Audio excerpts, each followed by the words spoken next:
Welcome to the Draw Shop's Get Genius podcast, where we talk to today's business influencers to pick their brain and pull out their genius. It's time to get genius. Hello, everyone.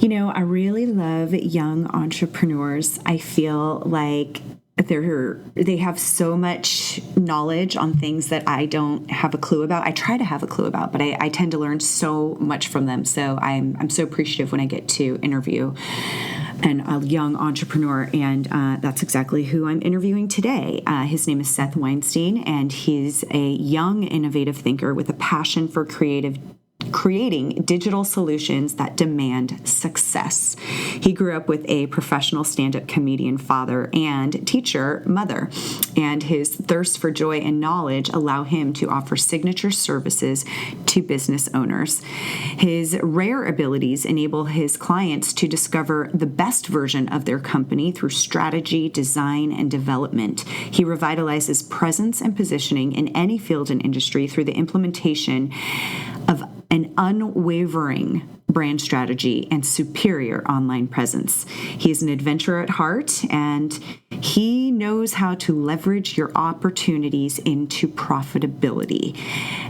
And we talk about how he does that, what it is that he's looking for when he meets with a client, and how he looks at branding. And so often we get so lost in thinking that our brand represents exactly what we do, and really it doesn't. And what's cool is that sometimes you go through the process of rebranding and you realize that the message you were trying to get across really isn't the right message at all. And really the way to hook people in is to tighten up that message and have people really understand why it is you do what you do and what it is that you're doing. And oftentimes we think we're putting that message out there, and we're just not. And it's a switch of branding and messaging that can change all that up. And Seth is quite the genius in this. It's super cool that he had the upbringing he did, because it taught him a lot. Can you imagine growing up with a stand-up comedian for your dad, like a really well-known who traveled and performed with all these other great comedians? That'd be pretty awesome. I don't know if I'd be intimidated by it.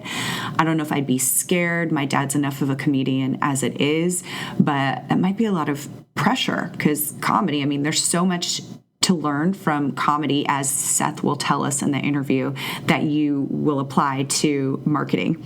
So he's a super tech maverick is what he is.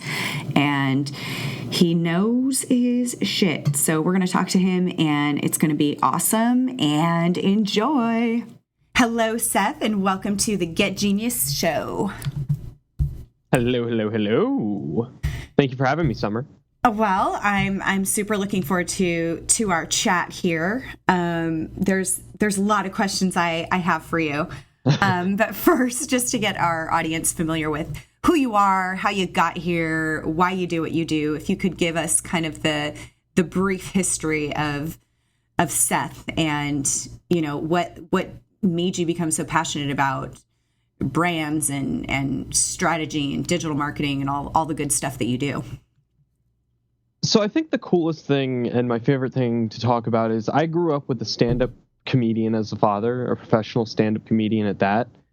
He'd perform with people like Michael Winslow, Gallagher, a lot of the old school 90s comedians. And I grew up understanding to never take anything too seriously. And through that, I always was very analytical with everything I looked at. When I look at a commercial or look at an ad or anything like that, I always look at it and I break it down into, oh, well, this is why they're doing this. This is why they're doing this. And I found myself infatuated with the idea of creating media content. I actually took engineering in high school, then realized, actually, no, wait, let's try film, tried film in college, and then was like, no, wait, let's try media communications. And then I was like, wait, no, wait. I don't know what I want to do. So I dropped out of college after attempting 2 different colleges and 3 different career paths, and realized that my true passion was just to figure it out myself. So backing up, though, before I'd gone through college and everything, my father had actually kind of jump-started what my current company is, which is Perfect Presence. And he did that through the fact of he actually introduced us to a restaurant owner one day who basically was just like, I need a website. My dad was like, hey, Seth, you're smart. Go build this guy a website. It's gonna be great. It's gonna be fantastic. And I'm like, okay, I've never done this before in my life. Let's fucking do it. This is gonna be great. I'm going to do phenomenally here. So we failed completely. Awesome, perfect. Right, best way to do it. Exactly. And I think we were asking for like $200 at the time, and what we built, according to them, was too flashy, and all we had used was a Squarespace template and photos of their establishment. And I was like, but this looks really cool. But anyways, but it put us on a path where both me and my business partner, Court Fontaine, actually were like, we want to do something with this. We want to create. So we were 16 years old at the time. 16 years old when this happened, and it put us on this path every single day moving Perfect Presence forward. He took this path with some mobile apps a little bit earlier on. They were essentially reseller apps to get him into that space. I took a lot of the more communicative side, the nuances of how the colors interact and how the brands truly represent themselves out in the world. And it culminated together to this desire to change the world through digital means. And this was through us having different jobs, different things that we did. He actually worked as a paralegal at one of the youngest ages I've ever seen, and technically not a paralegal, but all of his work was very close to the same. So it's amazing what that all brought together, because honestly, now I've got this, the passion all comes from the creativity side, my desire to make people happy and laugh and not take things too seriously. Right. And it lets me make fun, abstract, powerful brands, because I don't take anything too seriously, and I always find a way to kind of make people more interested and laugh and happy. I mean, my school always had the greatest motto called "At least you tried." So, that's what I'm trying to do for other people now. I love that. So here's the thing. People will sign up to work with a brand strategist, and I've seen that flop for a lot of people. I've also seen it do miracles for some people. How do you, because I just am so interested in your experience when working with somebody who their first impression, or what they come to as, here's my brand, here's what we do, and how many times do you see that their actual branding doesn't represent any of that? So that is more often than I can honestly speak of. I mean, every day someone comes to me and says, I've spent this much money with a marketing agency, this much money with another thing, and none of them have anything that's creative. The graphics are horrible. The actual representation of the branding looks like it was done by a kindergartner. There's nothing that's targeting their niche audience and really speaking to the human side of people, which, and just to take a side note here, it legitimately baffles me how some marketing agencies don't understand this factor. Yeah.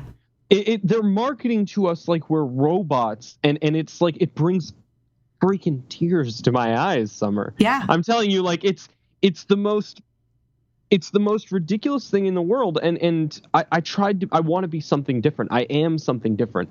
I've pushed something different by focusing on actually representing high-level development, high-level branding, focusing on touching to the human aspect, and taking all of these influencers who are out there and really realizing how they built their brands, the small things that they do. What's great is now I'm even working with some of these influencers that I analyzed. I mean, I'm getting to work with people who make millions upon millions of dollars. I'm definitely not there. My business is still new, and I want to make that very clear to anyone who's listening. This is kind of one of those, I'm building it, I'm creating the success. Right. But I'm getting the chance to work with these influencers because I realize the human side of branding. I focus on it because what I am is I'm very analytical, because I grew up a video gamer.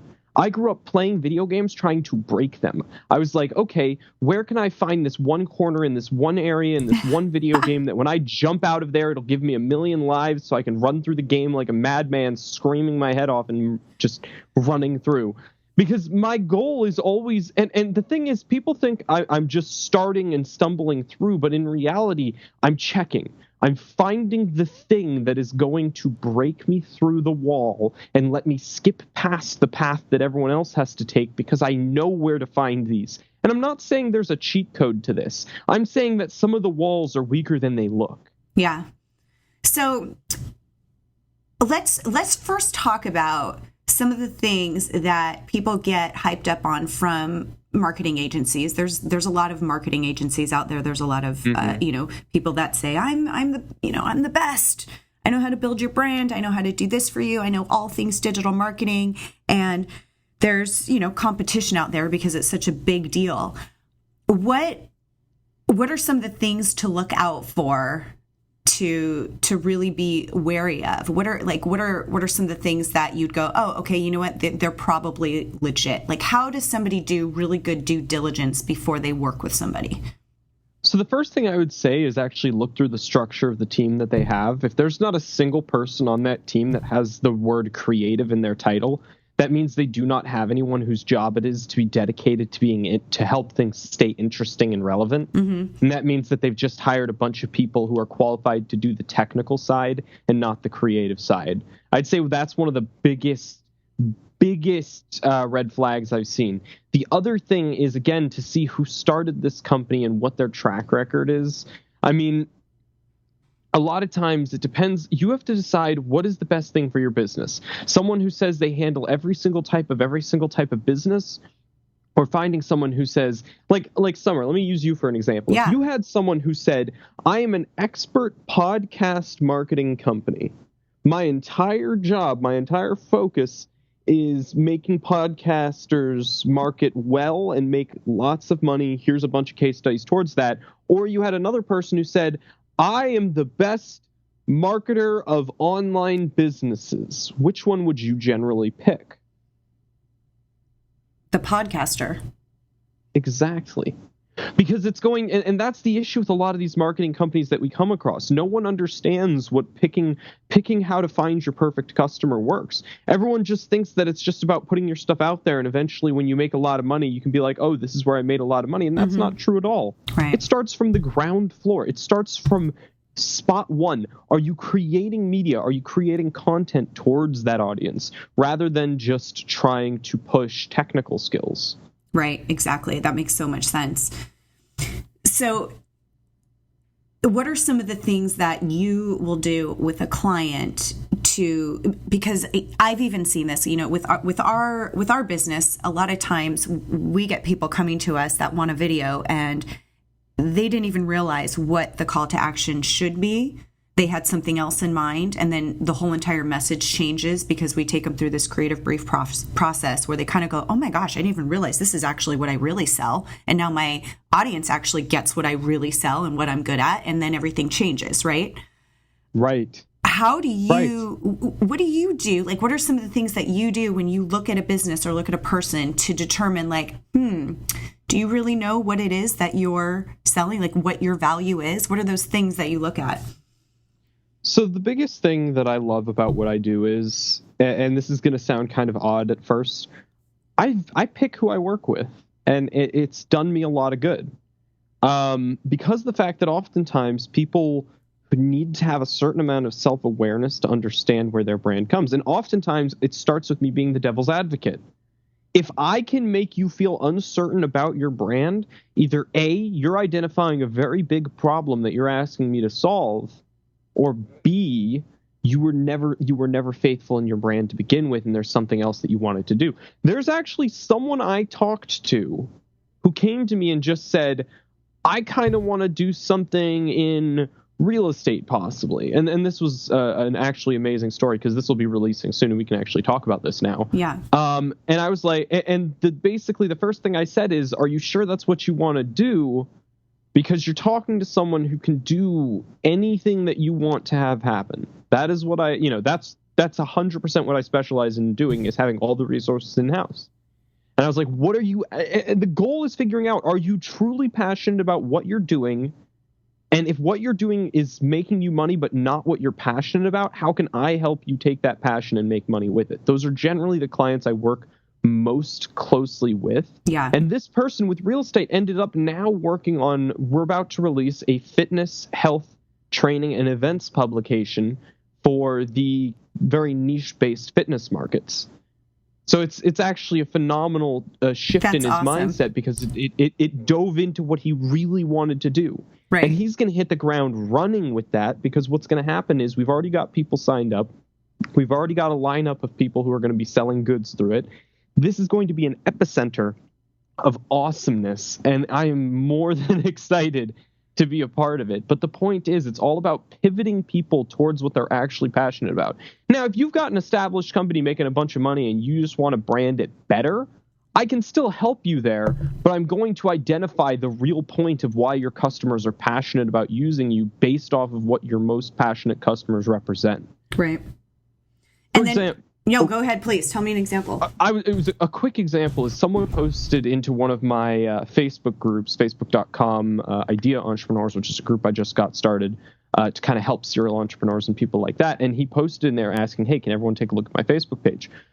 His Facebook page essentially had shared things from other pages that were meant to be ways to just increase regular engagement on a personal page, as well as some images of their product. And I asked him, are people coming there for your product, or are they coming there for you? And he's like, well, there are people who want to be able to see what we've done, right? And I'm like, correct. But all you're showing me is a bunch of slideshows of your product that isn't going to create any engagement, any level of anything that are going to actually make the people who like your page have a reason to use it. You can't just the biggest thing I always get to is you can't just have a page to have a page. You need to have things that are trying to create engagement and community. Facebook is a social media, not a media publication where you can publish you could definitely publish press releases, don't get me wrong. Right. But it's different. And a lot of people go away from that fact and think I just need to push the business. They think too heavily on the actual, again, it's always this over analytical thinking, and they need to keep it simple and start where it's actually going to touch the hearts of the people they're trying to work with, because that's where you're going to make most of these connections. Absolutely. And it's funny, I think there's people, there's a whole range of people in different businesses, why they're successful, why they're not. But one thing that I will see, especially amongst our audience and entrepreneurs that I know, is people will start a business and it's because, they have a passion for something, and that's pretty loud in the beginning because they're so close to it. And then they start to get into the daily operational stuff, and the business becomes just business, and it's almost like they kind of forget, wait, what was that whole reason? Because now they're a little bit separated. They solved their problem in a lot of ways, and that's why they're now selling the solution to the problem. How can people get back into that mindset of who they're really speaking to? How can they connect with that again so that their branding reflects that? The best way to So this is going to be one of those kind of different strokes for different folks type of answers. Yeah. But at the core of it, the best way to get in touch with your brand is really just to stop the noise and kind of listen for a while. Get people around you to start responding. Get honest feedback. Don't listen to the people who are just going to resonate the echo chamber around you. There's too many echo chambers out there, and the best way to get you in your own sense is, and this is going to sound like the most counterintuitive thing in the world, but take a second and just stop listening to all of the things. Like, even stop listening to me as I'm saying this to a certain extent. Not like literally right now, because I have a point to finish. But the point is, you need to get away from the noise and reach back to what made you start this. Reach back and listen to the things around you that you started this for. If you started it to support your family, then why is that not representative in the brand that you have? Is your brand part of your family? Because if you're doing this to support your family, it should feel like family. Everything that comes out of it should feel family-esque, should have a very homely feel. It's this thing that people don't understand. Again, it's you're talking to humans. Yeah. No one on Facebook goes to Facebook to buy something. Anyone who says something differently has not seen how ridiculous the Facebook marketplace looks. Yeah. If you're going to sell a service or a product through a social media platform, you have to create a story. And I spent most of my life trying to figure out my own story and write millions of different versions of it. There's been multiple iterations of the Seth Weinstein that is me. I used to be an online gamer. I used to make money doing that. I used to be a voice actor. I mean, there's hundreds of different things that lead you to be who you are, but you have to figure out the best way to be yourself, to be that brand. Once you are comfortable being your brand, you will be in touch with that passion. And when I say comfortable, it means when you say your name, the next syllable that comes off your lips is your brand, is what you do. Mm-hmm. No, that makes so much sense. How do you know personally, when you're looking at a brand, any brand, whether it's a client, whether it's just any brand that you're seeing or interested in, how do you know that it has a powerful presence? Like, how do you know, like, okay, they've nailed this? So when you look at a page, it has nothing to do with the likes. I've seen pages with 1 million likes and engagement up to maybe 2 reactions. But let's take the most extreme example. Someone like Gary Vaynerchuk, a man who's basically built his entire presence around social media. Yeah. The entire aspect of if he posts something, he gets 100 answers. He gets 1,000 answers. He gets every answer he ever needs to be, that his own posts become their own microcosm of social media. That is where you see a successful brand, when they have their own microcosm, their own controlled section of their own little slice of heaven, as they say, a little piece of earth. It's their flag is there, that you can see it. It's clear as day. They own their space, and they have done everything they can to own their space. And you don't need 1 million likes to do this. If you have 10 likes and 5 of those 10 people are engaging and interacting, then that is 50% of your audience. Do you know how few pages can actually hold 50% of their audience? Right. Almost none. Right. It's so funny. No, go ahead.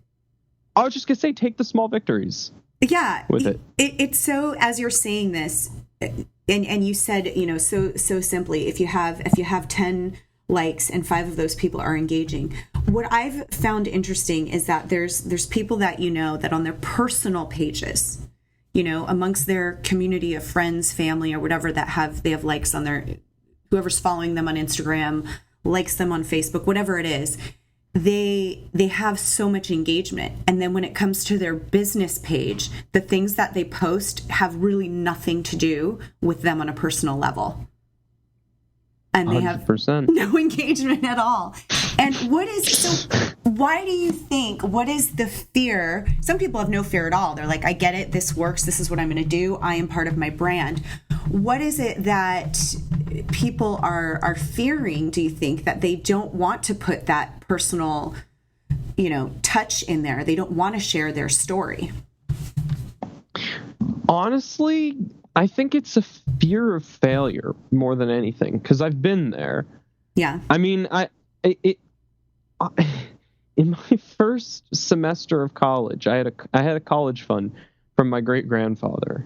He owned a bookstore. He saved up all his life to provide for his family, myself, my brother, my cousins, and I had the largest college fund of all of us. I just need to reference that, because I got lucky. I did. I had over $100,000 in a college fund. And when I was sent away to college, I was given keys to the fucking castle, which, by the way, those who are parents here, I don't care if you're rich, I don't care if you're poor, do not give an 18-year-old access to 6 frickin' figures unless he's earned it and knows how to make it himself. I couldn't agree more. So needless to say, I wasted $100,000, learned a very important lesson about life, as I had to then start working to support myself immediately after high school, even though that was the entire purpose of going to college to avoid. Lost most of my social life, which, it sucks. Shit happens. There goes the entire, college building social life. Right. But hey, I had a great 6 months. Lost like 2 cars in that period. Oh my God. Yeah, you know what? Those are the lessons that build you. Exactly. They really are. Exactly. Gotta have those tough times. Oh, of course. So would you say that it was your experience with video games that really, I have this thing where I see people that, are into video games, and, I've got two boys that love video games, girls not so much. But they're like so into it, the same as you, like trying to break stuff. But I do feel like on some level, I don't want them sitting there playing video games all day long, but I do notice that they have a different look on design. And I see how they do look at brands and even in graphics and the way stories are being told with certain brands. Do you think that that's was a huge part of your ability to understand design and all of that? 100%. Because as I played these games, as I did all these different online communities, because the thing is, we as the younger generation, have been put through a digital world where we are given the options to play things that look good or look bad, give us creativity or none. Yeah. And through this, for example, Minecraft is one of the most simple engines in the world, but can create some of the most beautiful masterpieces of art that exist. It's incredible. And in the same contrast, you can take a retro video game and still consider it art. Yeah. Because the way and the early stylization that they had done things in is just so perfect. Like, we use some of these same design elements in the way how we do websites and maps and everything, because it's aesthetically pleasing to us. Right. It's this whole uncanny valley that we're trying to represent, not just through media, not just through video games, not just through television, but through everything. Because technology is merging with our daily lives. And rather than us trying to battle against it and try to stop the momentum, I prefer to jump on board and ride that thing like a crazed bull and see how long I can hold on for. Because it sounds really fun. You get to, because all of these interesting new worlds are being created around us: virtual reality, augmented reality, Internet of Things, blockchain technology. And I mean, all of this stuff is just so cool. And yes, it's a giant, pardon my French, mindfuck of a million different things. It is. But all that being said, it's the power of the unlimited opportunity marketplace around us that has been taught to us as gamers at a young age. And not every gamer can harness that. But the thing is, the reason where this all comes in is because gamers enjoy a challenge. Yeah. It's that aesthetic desire, that need for a challenge.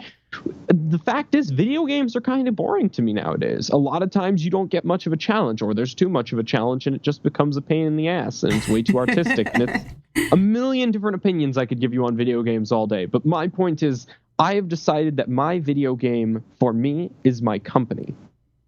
Oh. And that is how I've represented how I do things. Right. That is how I level up. I add team members to my party. I teach them new spells. The metaphors can go on forever, but essentially my team is, my high level battle force of awesome. Right. So let's talk about your team and what are some of the valuable lessons that you have learned throughout all that you've done since you were 16 in working with others. What are some of the things that you've learned that are, because I'm all about team, like you said earlier, you want everybody kind of on that same mission, that same goal. It's not just, hey, we hired you because you know how to pick up a phone, or we hired you because you know how to answer an email with all these copy and pasted. It's actual, people, they're all engaged and they're all creative, with your team. Beyond that, what have you learned to keep the momentum up so that they're always engaged? Because without your team, I mean, the work that you put out, I think your clients will feel it if they're not all together. So, to be completely honest, the way I run my team is not exactly the easiest environment in the world, and I admit that. Because the fact that a lot of times we're held to very strict schedules, we are held to needing to get certain things done within a certain period of time, and oftentimes I have to cut branches from the tree if they don't match out. Because the fact is, we move so fast. We have chosen a market that moves faster than most based on our niche. So when we have someone who misses a beat one too many times or something like that, it's not easy to keep them around. So the biggest thing I would say to people is, still be you, still be happy, still be jolly, but understand you're going to have to fire people. Yeah. And I know that sounds like a simple statement to some of the people listening, but really understand that. Really, like, pause on that thought and hear that in the back of your mind when I say that you're going to have to fire someone. Yeah. If you run your business, if you've created a brand, someone is going to come in that misinterprets it, that slows it down, that no matter how much you love and care for them, no matter how much they're your friend, or there's someone you brought in, or there's someone who's been doing the XYZ amount of hours, you will have to fire someone. Yep. It's true. And it's hard, but I totally agree. We've gone through that. Let's talk about businesses leveraging opportunities. How often are you seeing businesses that didn't even realize opportunities they had?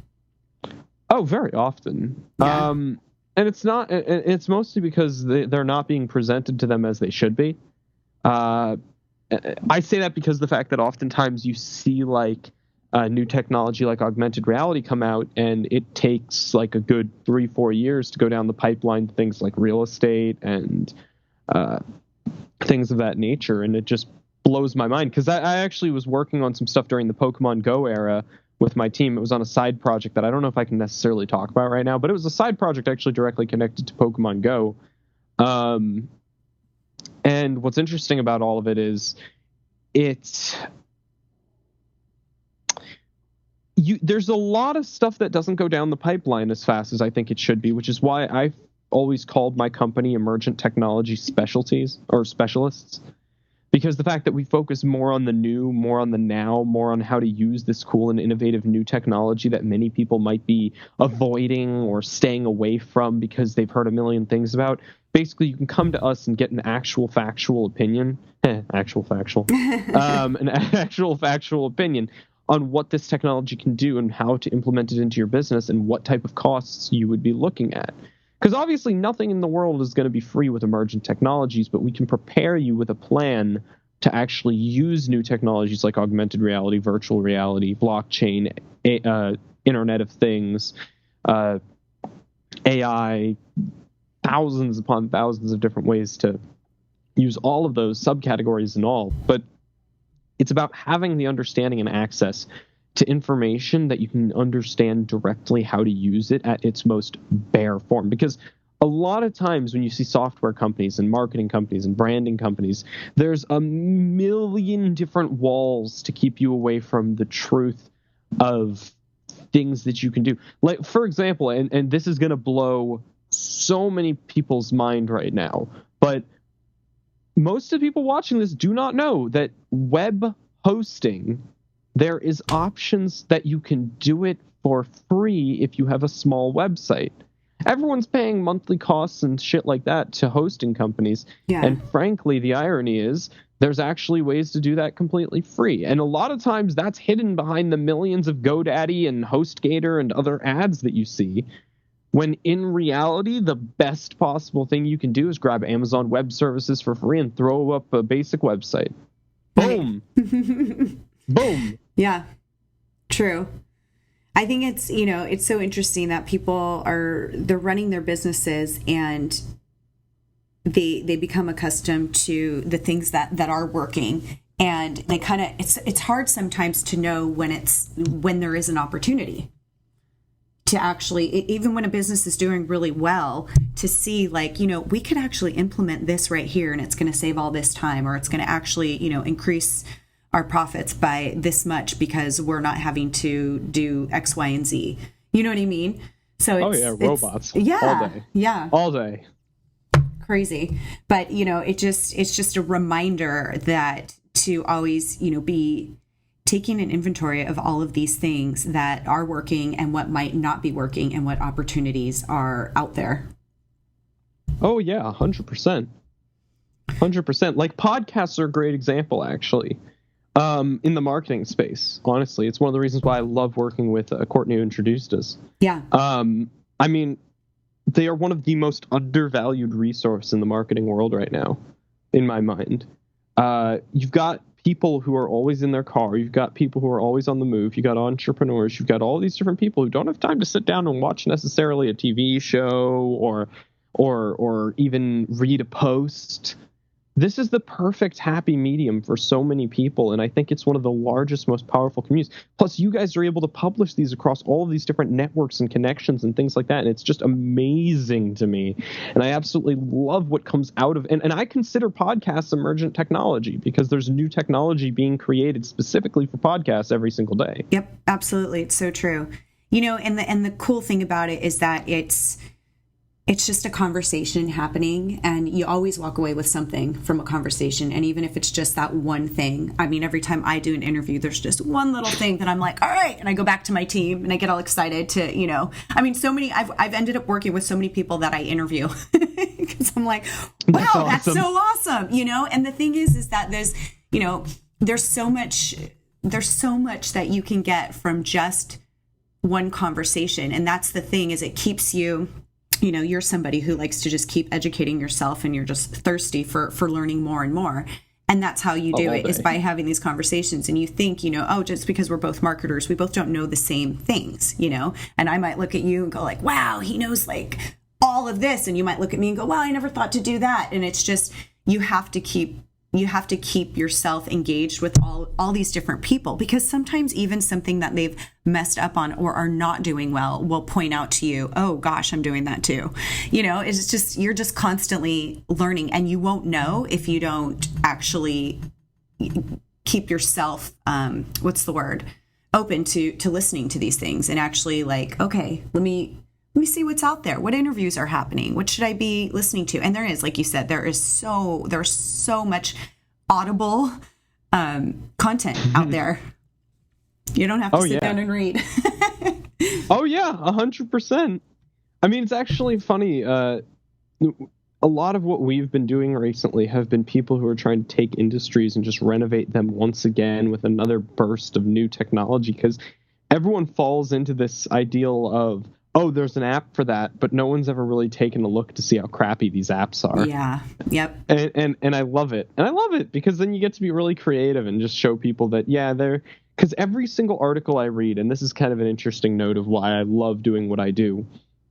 Every article I read written by mobile app companies and mobile development companies and people who have done things like mine, all of them, every single time, say that the one failing factor is they don't have someone who understands marketing.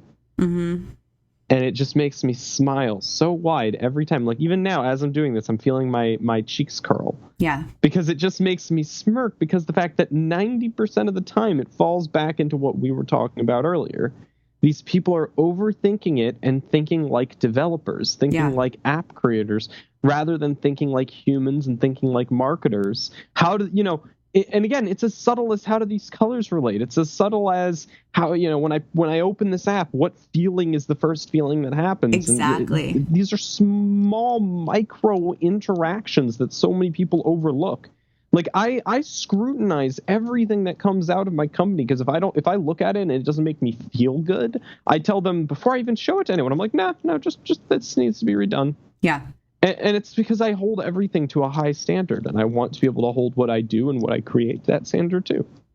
No, I couldn't agree more. And I think it's something that I think it's the most important part, you know, of a business. So I'm totally with you. There's so many times that I've seen people with actually really, you know, incredible products that could solve a really big problem, and yet no one's buying it. And it's because there's no story behind it. There's no feeling. It's just facts. And people get bored with facts unless it's presented to them in a way that's like, oh, this is fun. This is exciting. Like you have to invoke some type of a feeling or emotion. Right. 100%. Because, I mean, like we're talking about, take a look at any of these take a look at any of these, like if you just dive into an app store, pick a random one, you'll be like, this is one of the coolest things I've ever seen. Why have I never heard of it? Yeah. And it's like, it looks nice, it works nice, it's got plenty of features. there's probably a billion different dating apps out there, and I know that because we're actually developing one too. Nice. Which that'll be fun. Yeah, it's always fun to have always fun to put your hat in the ring, right? No, but and I love being able to look at the app industry and really break it down into the categories. And we actually have this joke category that we have on our sales team of basically we're like, all right, so who gets this many Uber of this, Airbnb of this, Facebook of this, and Tinder of this. Oh, totally. Yep. Everybody's the Uber of something. It's like bingo. Mm-hmm. Everybody has the Uber of something. Yeah. And the worst part of it is there's this giant misinterpretation to people that they can get everything for nothing when it comes to creating an application. And there's this huge disconnect between people and the ability to make mobile apps because they don't understand that it's like a business. They don't understand digital presence is a business. Yep. Even if you have a business, your digital presence, your digital product, your digital whatever is a completely separate business entity in a certain sense because you're going to create passive revenue that doesn't come from your physical business. That's the entire purpose of having a digital business. Because if all of your income comes from the physical business, if you're not selling stuff online, you don't need to bring people into the physical location, then don't do a digital presence.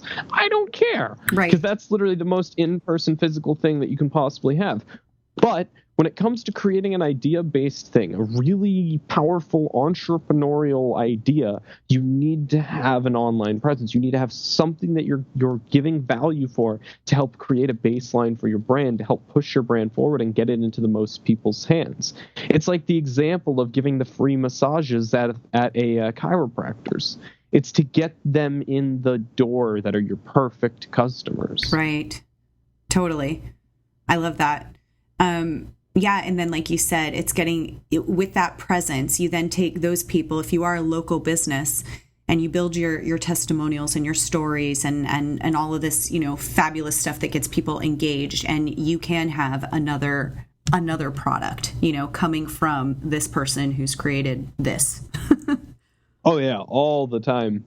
I mean, I always am. I'm the type of person that if you worked at my business, one day we would be selling this handful of things. Then the next day I'll have added 3 new things to it to see how they work. Yeah. My sales team doesn't always like me, especially not my sales manager. Luckily, I don't run my sales team anymore because I keep changing the product too much. Nice. I love my team though. They're great. We all are very sarcastic with each other, and I think it's really healthy because we all make jokes.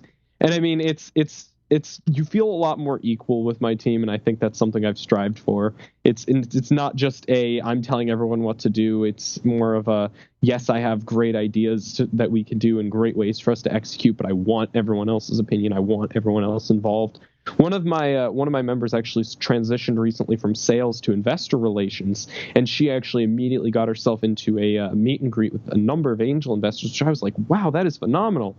So my team actually understands their skills and are finding the right way to actually get things done with it, and I'm absolutely loving it. That is so cool. Oh yeah, I love it when that happens. I love it when a plan comes together. Mm-hmm.